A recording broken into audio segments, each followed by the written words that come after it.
안녕하세요. 저는 올해 32살 결혼한 지 1년 반이 된 주부입니다. 오늘 이렇게 사연을 보내는 이유는 정말 답답하고 두렵기 때문입니다. 제 인생에서 가장 큰 거짓말을 하고 있고 그게 언젠가 들통날까봐 매일매일이 불안합니다. 시부모님은 저를 완벽한 며느리라고 생각하세요. 명문대 출신의 대기업 다니다가 결혼 후 퇴사한 깔끔한 이력의 여자, 부모님도 교수님이시고 오빠는 의사라고 알고 계시죠? 하지만 그게 다 거짓말이에요. 아니, 정확히는 절반의 진실이고 절반의 거짓말입니다. 남편은 알아요. 전부 다요. 그런데도 저와 결혼해줬어요. 사랑한다고 과거는 중요하지 않다고 했어요. 하지만 시부모님은 모릅니다. 그리고 아마 알게 되신다면 저희 결혼 생활은 끝날지도 모릅니다. 저는 당뇨병이 있습니다. 그것도 일형 당뇨병이요. 혹시 아시나요? 일형 당뇨는 선천적이거나 어릴 때 발병하는 자가 면역 질환이에요. 인슐린을 평생 맞아야 하고 관리를 잘못하면 저혈당이나 고혈당으로 쓰러질 수 있어요. 심하면 혼수 상태에 빠지기도 하고요. 저는 중학교 2학년 때 진단받았습니다. 그때부터 지금까지 15년간 하루도 빠짐없이 인슐린을 맞고 있어요.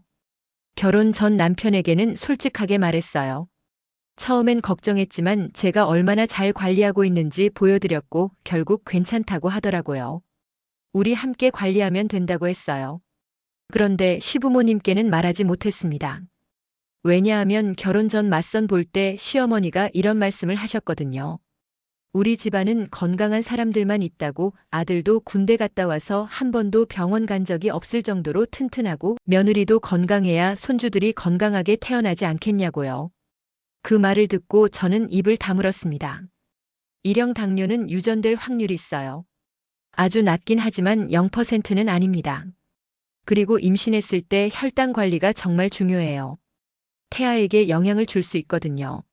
하지만 저는 그 사실을 숨겼습니다. 결혼하고 나서는 더 숨기기가 어려워졌어요. 시댁에 가면 인슐린 주사를 몰래 맞아야 하고 혈당 측정기를 화장실에 가지고 들어가서 몰래 재야 하고 시어머니가 밥 많이 먹어라라고 하시면 먹는 척하고 나중에 화장실에서 토하기도 했어요. 혈당이 급격히 오르면 안 되니까요. 가끔 저혈당이 와서 식은땀이 나고 손이 떨릴 때도 있어요. 그럴 땐 화장실 급하다고 하고 뛰어가서 사탕을 입에 넣고 진정시킵니다. 이런 생활이 정말 지쳐요. 그리고 저는 대학교 2학년 때부터 우울증과 공황장애로 정신과 치료를 받았습니다. 당뇨 진단 후 청소년기를 혼자 감당하기가 너무 힘들었어요. 친구들은 맘껏 먹고 마시고 놀 때 저는 항상 조심해야 했고 수학여행도 제대로 못 갔어요. 밤에 저혈당이 올까봐 무서워서요.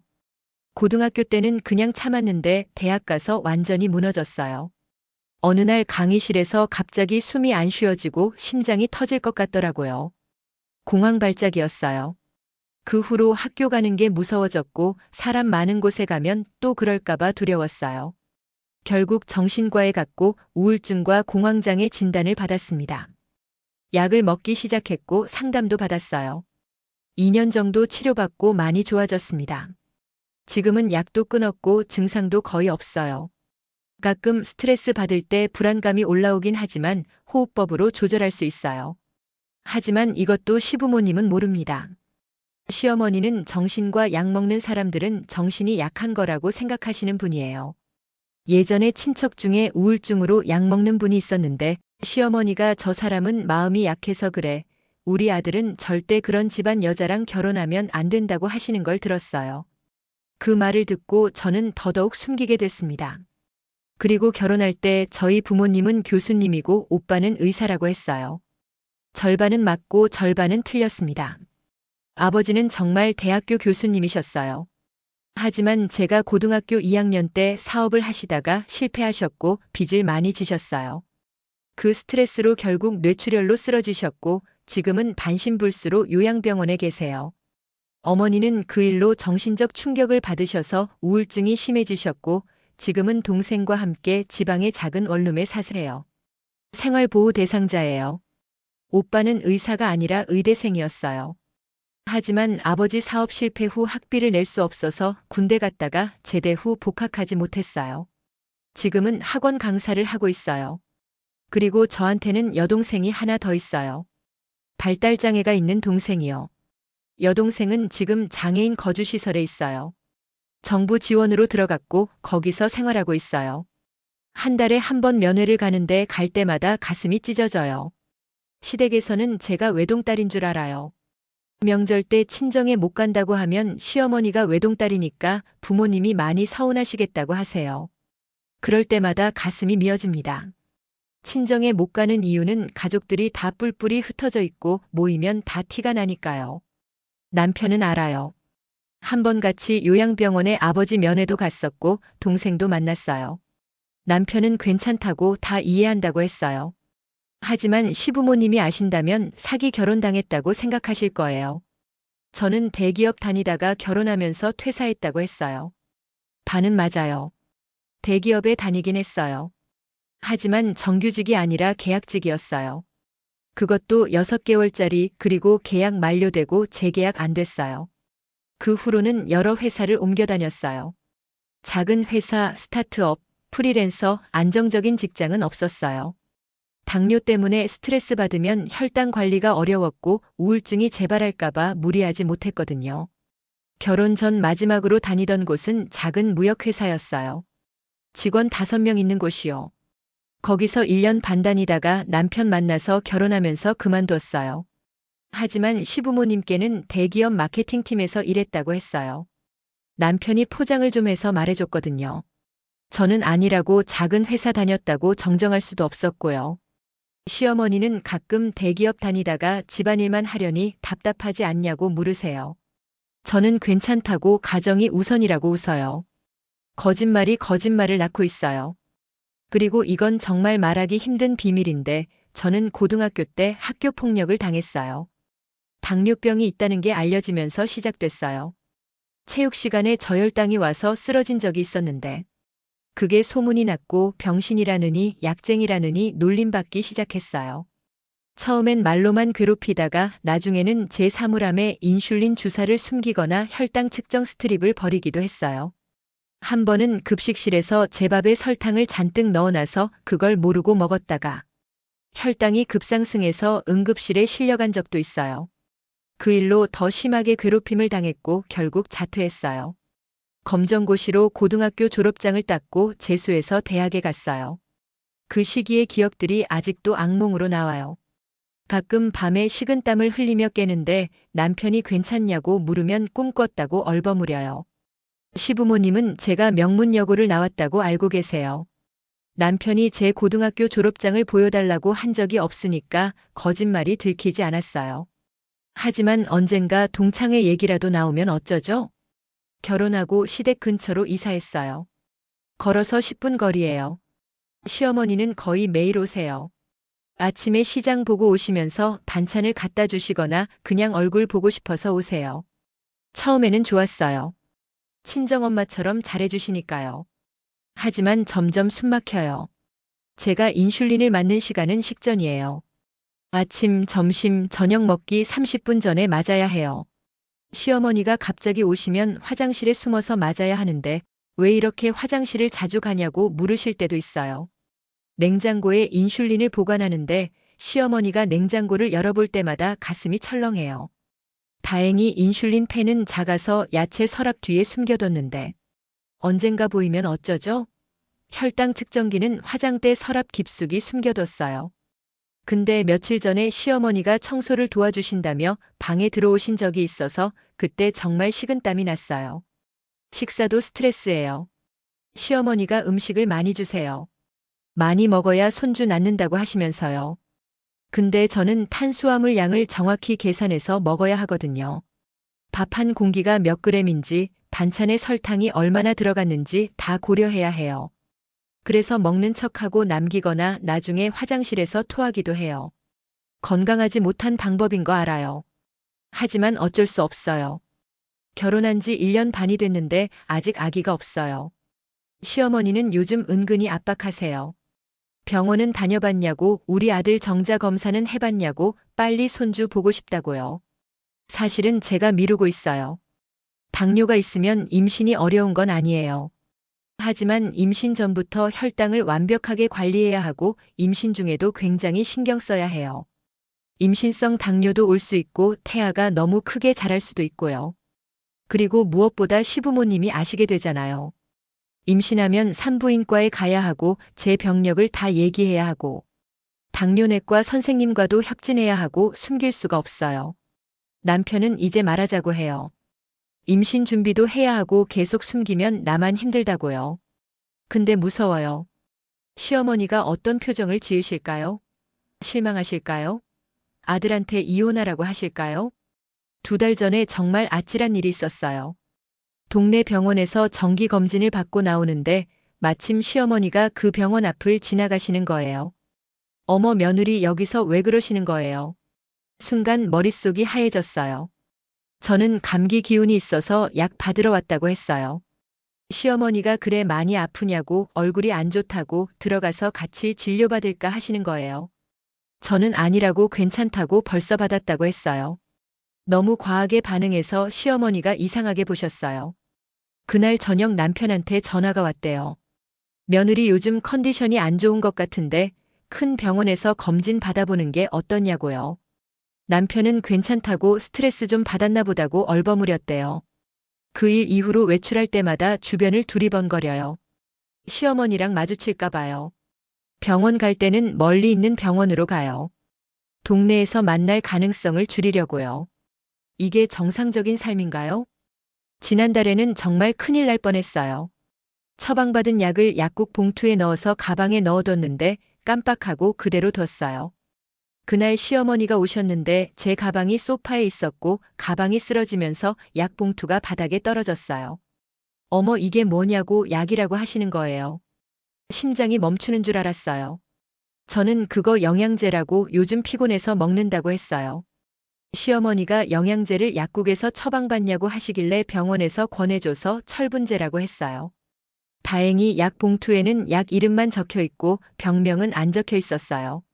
시어머니는 약 이름을 자세히 안 보시고 그냥 요즘 며느리들은 영양제도 병원에서 받는구나 하시며 넘어가셨어요. 그날 밤 혼자 방에서 울었어요. 이렇게 살 수는 없다고 하지만 어떻게 해야 할지 모르겠다고요. 남편은 제 모든 걸 알고 결혼했어요. 처음 만나서 3개월쯤 됐을 때 고백했어요. 당뇨가 있다고 정신과 치료를 받은 적이 있다고 가족 상황이 복잡하다고요. 남편은 놀라긴 했지만 그게 뭐 어때서 너는 너라고 과거가 너를 정의하지 않는다고 했어요. 너무 고마웠어요. 세상에 이런 사람도 있구나 싶었어요. 결혼하기 전에 남편이 말했어요. 우리 부모님한테는 너무 자세히 말하지 말자고 걱정하실 수도 있으니까 당뇨는 괜찮다고만 하고 나머지는 나중에 자연스럽게 알게 되시면 된다고요. 그때는 저도 그게 맞다고 생각했어요. 하지만 지금은 그때 솔직하게 말할 걸 후회해요. 요즘 남편과 자주 싸워요. 남편은 이제 말하자고 계속 이렇게 살 순 없다고 해요. 저는 아직은 안 된다고 좀 더 기다려달라고 해요.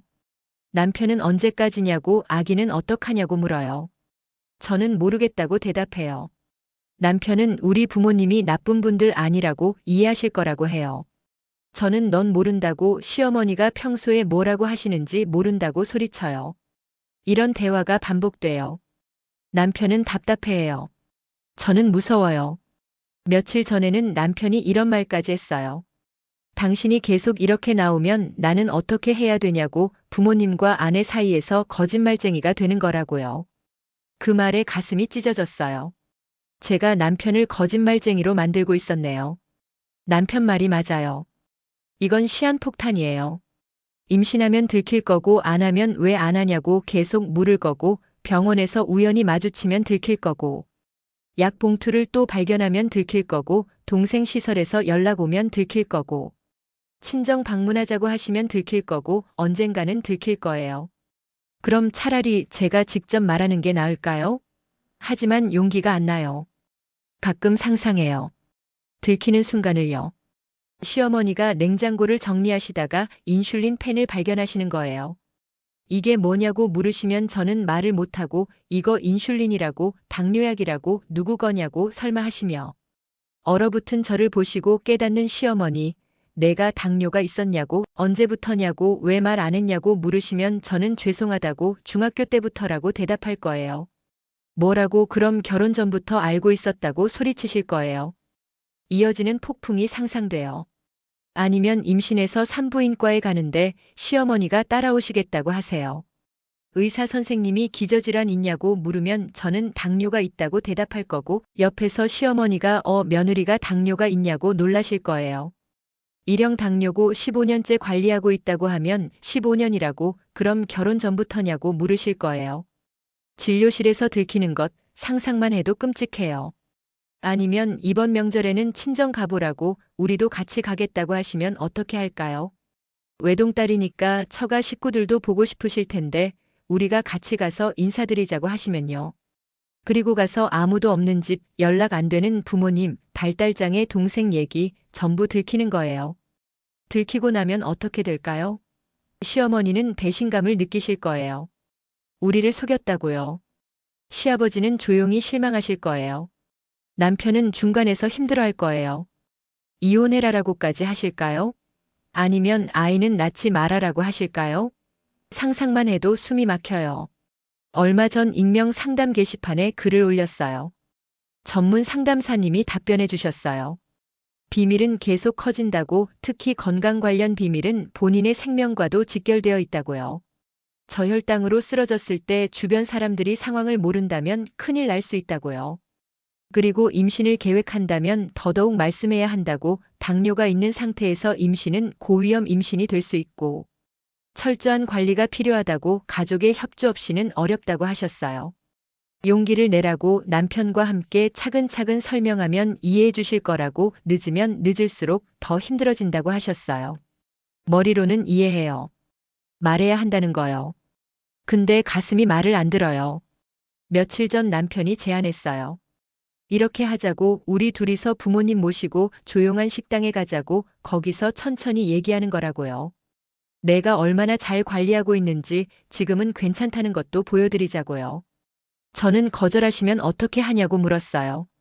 남편은 안 하실 거라고, 우리 부모님 당신 좋아하시고 당신이 며느리로서 잘하고 있다는 거 아시니까 괜찮을 거라고 했어요. 하지만 저는 두려웠어요. 남편은 우리 아기 가져야 한다고 언제까지 미룰 거냐고 했어요. 남편 말이 맞아요. 제 친구도 비슷한 경험이 있어요. 친구는 간질이 있었는데 결혼할 때 시댁에 숨겼대요. 그러다 임신하고 나서 들켰고 시어머니가 엄청 화를 내셨대요. 하지만 지금은 괜찮대요. 손주가 태어나고 나니까 시어머니가 그때는 내가 너무 놀라서 그랬다고, 미안하다고, 이제는 괜찮다고 하셨대요. 친구 말로는 처음엔 배신감 때문에 화내시는 거지 정말로 며느리를 미워하는 건 아니래요. 그 얘기를 듣고 조금 용기가 났어요. 오늘 밤 남편과 긴 대화를 했어요. 알았다고 말하겠다고, 하지만 천천히 단계적으로 하자고 했어요. 남편이 제 손을 꽉 잡았어요. 고맙다고, 같이 하자고, 내가 옆에 있겠다고 했어요. 우리는 계획을 세웠어요. 먼저 건강 문제부터 말하기로 했어요. 당뇨가 있다는 것, 잘 관리하고 있다는 것, 임신 준비를 하려면 알려드려야 한다는 것을 말하기로요. 그 다음엔 정신과 치료 이력, 과거에 힘든 시기가 있었다는 것과 지금은 완전히 회복됐다는 것을요. 그리고 마지막으로 가족 상황, 아버지의 사고와 현재 상태, 어머니와 동생의 상황, 왜 숨겼는지를 말하기로 했어요. 한 번에 다 말하면 충격이 너무 클 것 같아서 단계적으로 말하기로 했어요. 여전히 두려워요. 시어머니가 어떤 반응을 보이실지, 저를 싫어하게 되실지요. 하지만 이대로는 안 되겠어요. 매일 거짓말하면서 사는 것, 언제 들킬까 전전긍긍하는 것, 남편을 거짓말쟁이로 만드는 것, 그리고 무엇보다 제 건강이요. 저는 저혈당이 오면 쓰러질 수 있어요. 혼수 상태에 빠질 수도 있어요. 그때 주변 사람들이 제 상황을 모른다면 제대로 된 응급처치를 못 받을 수도 있어요. 제 목숨이 걸린 문제예요. 그리고 앞으로 태어날 아기를 위해서라도 이제는 솔직해져야 해요. 다음 주말 남편과 함께 시부모님을 모시고 조용한 식당에 갈 거예요. 그리고 말씀드릴 거예요. 어머님, 아버님 말씀드릴 게 있다고요. 어떤 반응이 나올지 모르겠어요. 하지만 이제는 진실을 말할 때가 된 것 같아요. 이 사연을 듣고 계신 여러분께 묻고 싶어요. 제가 잘못한 걸까요? 처음부터 솔직하게 말했어야 했을까요? 아니면 계속 숨기고 사는 게 나았을까요? 그리고 만약 여러분이 시부모님이라면 이런 며느리를 용서하실 수 있나요? 저는 나쁜 사람이 되고 싶지 않았어요. 그냥 사랑받고 싶었어요. 완벽한 며느리가 되고 싶었어요. 하지만 완벽한 척하느라 거짓말을 했고 그 거짓말이 눈덩이처럼 커졌어요. 이제는 진실을 말하고 용서를 구할 때가 된 것 같아요. 다음 주말 어떤 일이 생길지 모르겠어요. 하지만 남편이 옆에 있으니까 용기를 낼 수 있을 것 같아요. 부디 잘 되길 바랍니다. 그리고 혹시 저와 비슷한 상황에 계신 분이 있다면 용기 내세요. 비밀은 계속 커집니다. 하지만 진실은 우리를 자유롭게 합니다. 늦었다고 생각할 때가 가장 빠른 때라고 하잖아요. 저도 이제 시작해 보려고 합니다. 여러분의 응원 부탁드립니다. 감사합니다.